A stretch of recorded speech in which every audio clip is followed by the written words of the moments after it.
जय जगन्नाथ आम ग्रहण आमर नहांती आमर से प्रिय सार पंडा सार से सबुदिन आमको आज छाड़ी देकी आर पारिकी चली जाइछंती।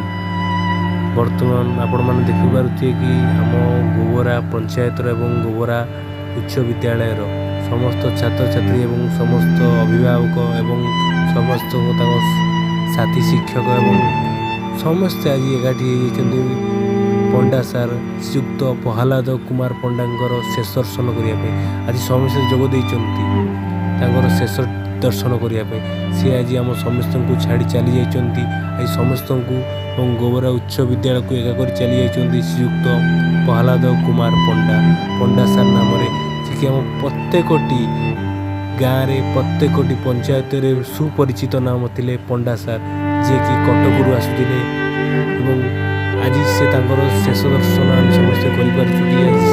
छाड़ी चली जाइए आठ बड़ी दुख आि कहले भी न सरे सी आमको छाड़ी आज सबुदिन चली जाइए समस्त छात्र छात्री जोगदे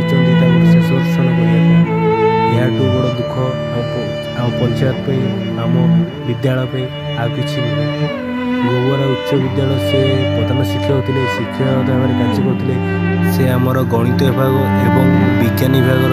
जड़े दक्ष शिक्षक थे आज आमर गोबरा उच्च विद्यालय एवं गोबरा पंचायत सबुदिन झुरब और सबुदिन निजर मनरे निजर भावना सबुदिन रखिदेव आठ बड़ी दुख और कष्टर विषय किसी ना जे कि आमर प्रिय सार श्रीयुक्त प्रहलाद कुमार पंडा सार आज आमको छाड़ी चली जाइए भगवान करंतु तांकर आत्मा को सद्गति मिलू। जय जगन्नाथ एति गोटे छात्र हिसाब से मोर प्रार्थना भगवान एभली शिक्षक सबू छात्र को दिंतु पंडा सार भली शिक्षक मिलवा बहुत विरल। जय जगन्नाथ।